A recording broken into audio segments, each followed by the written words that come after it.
there was no song, there was nothing, then you did something, and now something exists. It's like almost our inner desire to be like God. Like we want to create things. And I just look at it anytime say we do a song, it's like that song didn't used to exist, and now it does, and it's cool. I made that. Yeah. But hip hop culture, from my recollection, usually with the dancing and the movement, there were some rap records, but also people would dance to, you know, George Clinton or whatever funky records are at the time, even like kind of electro stuff, like Midnight Star. And so I really like the popping and the locking and just the rhythmic attitude and just kind of the really percussive element. So the idea that it was gangster or ghetto or dangerous, it was never a part of it for me, because I was going to school with lots of other black kids and Hispanic kids, and everybody just liked the dancing and the movement. So for me, it was always musical and rhythmic that drew me in. And I liked the rapping and the percussion, and just, I thought about like it in basketball, like it's just rhythm and movement. So that the element of kind of the danger or the revolutionary ideas, that never had a big thing for me from the outset. It just, I liked the way people's bodies were moving and the kind of attitude of it. But yeah, this became a big part of it, especially in LA with NWA and all this. This was the main thing. Yeah. But at first it was mostly just a dance music. What I would just remember is someone would have a big radio, would play beats, you know, Uncle Jam's Army or just electro stuff, and everybody would start dancing and moving, and it was a party, and it was an instant party, and it was very useful, and the kids liked it, and rapping was this wide open expression. If you hear someone rapping la-di-da-di or something, it was just, it could be about anything. Yeah. There were no rules to it. So I think that's what was exciting, just this experimental, rhythmic, instant culture. It wasn't, there wasn't too much about what's the meaning of this. It was something that was just organically useful and fun. And I mean, as simple as beatboxing or pounding drums on buckets or tables, it was instant. Lunchroom table. And it probably still informs the way I look at doing music, because at the core of things, you can make music about anything. You can talk about politics, you can talk about love, you can talk about going to space. It's just, I think it's the fact that you can, there was no song, there was nothing, then you did something, and now something exists. It's like almost our inner desire to be like God. Like we want to create things. And I just look at it anytime say we do a song, it's like that song didn't used to exist, and now it does, and it's cool. I made that. Yeah. To me, it's just the creative excitement of coming up with something. Like the way if a designer would draw something, it's like, wow, I sat down with the pen and I did something. Now that's cool. Used to be a blank page. And it can be about, sometimes it's really meaningful or deeply spiritual, or like I said, political. Sometimes it's just talking trash and having fun. But I think, I speak for myself, that's what's exciting, is that anything can happen. And I think I didn't want to be around negative or destructive or angry people. I want to be around enthusiastic people, and still do. So I never had that experience where everybody's trying to hold, like Eminem in that 8 Mile, everybody wants to stop me. It's like everybody's always been really excited. Yeah, let me get the door for you. Yeah. It just, sometimes it depends at the way you look at the world. And I always enjoyed black culture and black music, but I liked other things too. And I just think art is art and music is music, and if it's something you want to participate in, like some people like kung fu movies and they want to get involved in that culture. It's like, what should stop them? I just refuse to see life that way. And I don't see colour. And culture, more like culture. Colorblind. And Rap-Biz from the Allergies, my crew of course, is actually technically colourblind. So I think there are two kinds of people, all races aside. There's people who grew up in sort of mono or singular race societies, whether it's in Africa or India, where they're just basically around people with the exact same ethnic background and cultures themselves, and then some of us who grew up around lots of different people. And it really changes the way you see life. Yeah. And you know, it's usually a positive thing to grow up in a multicultural society, even though there's some difficulties because people misunderstand each other.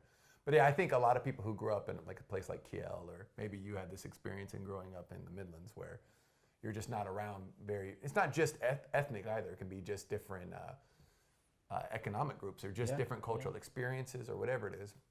You know, in Germany, there's diversity. There's a difference between someone from Bavaria and someone who grew up, or my favorite, like Stino is outside, he grew up in the East. And so he tells me his experiences with growing up in East Berlin, which is completely different than someone who would have grown up in West Berlin. Yeah. So I think like Cuba and US. Yeah, oh, it's more. Yeah, man. So yeah, to that point, I think that's one thing that's great about music is it sort of introduces people to other cultures. It's a bit of a dramatized thing because, you know, especially hip hop, it's a very exaggerated way of communicating. Yeah.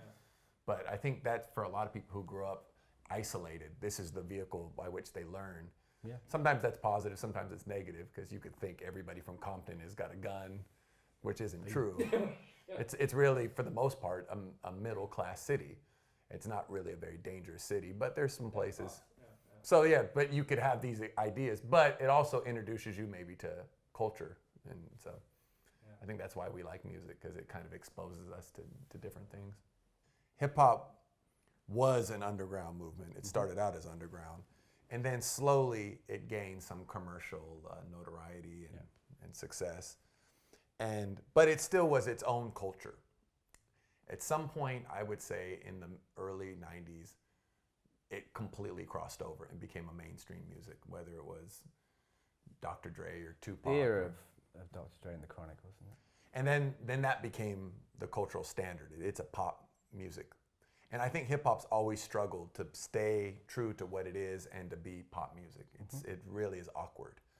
So the underground music movement from which I came, and eventually and he worked in, and anybody in the underground, was a response to that commercialization. It was maybe the mid to late 90s, like, we're not going to be a commercial thing. We don't want to be involved with that. We're uncomfortable with it. And you know, that's been our journey, is trying to make a living and make an impact in an underground world, where the culture has completely left that and become, or at least the elites, like whatever, the Kendrick Lamar, Jay-Z, however, whatever they're talking about, they're still commercial pop artists. And I think as an artist, it's a strange thing where you set out on a career and you're not really trying to be a commercial success. You want to be a cultural success. And if you're a cultural success and commercial fame comes, that's great, but your first thing's to be a cultural success. It's more longevity in that if you've got some integrity from the start, and then people warm to that, and that becomes popular. But going back the other way, if you try and be commercial first. Yeah. But what do you think? Where was the decision from Kendrick to to become a commercial? People like him don't know any different. They're young. They've only grown up in the commercial era. So I don't judge anybody. Like, I'm old, so I grew up in the cultural era. Like, it's like Salt and Pepper was a big group in the 80s, but they were still underground. They were still part of underground's funny word. It's still a culture. Yeah. But once things became, in other words, when something's a culture musically, everybody who likes Salt and Pepper also likes Houdini, likes Run DMC, likes LL Cool J. They all know the music. Where when you become commercial, you might have someone who buys your album who doesn't like rap, who just likes your album, they're not involved in the culture. So once it became pop, all bets are off. Anything can happen, and that affects the culture so much. It destroys the culture, basically. So again, with people like Kendrick Lamar or whatever, Young Thug or whatever, these very popular people now, I wouldn't hold them to any. They didn't understand that. They didn't grow up in it. Away from absolutely. This is all they known is commercial hip hop. Yeah. So they're trying to be artists within commercial hip hop, and they do a good job. Especially Kendrick Lamar. They do interesting music, but they're still commercial artists. Yeah. Whereas we came from a school of thought where who cares about corporations? Who cares about that stuff? It's about putting out a hot 12-inch and having the DJs play it. Yeah, that was the first goal, wasn't it? You have your notoriety in the culture, not in the commercial world. In fact, if the commercial world likes you, you're kind of feeling uncomfortable because they don't know about the culture. Yeah. So this could be dangerous. Well, in the culture, like I said, when it became a commercial market, it's sort of like, in the end, how do I know that you're not just trying to make money when you do an album? Everybody needs to make money to be viable, needs to keep their brand at a high level. So, whereas when it's a culture, you say what you want to say. You say what you believe, whether you're right or wrong. At least I trust that you're being honest. Where now I wouldn't trust a hip hop superstar to say anything. It's a business, and the rap thing is a little part of the business. Of course. But yeah, once you become, it's kind of a irony. You know, they say, I want to become a big star, so when I say something, I can influence people. But to become a big star, you have to sleep with all these corporations to get to that spot. and then what you say doesn't have that much power. So it's a strange irony. When you can be completely honest, you're not relevant. When you're relevant, your words don't mean that much because, you know, you're like to become the president of any country, you have to kind of ingratiate yourself to all these different interest groups. So you can't speak honestly about there anything. are other people who have to vote for you that you get in this position. You need support from all kinds of different voter blocks. So who could trust anybody's integrity? So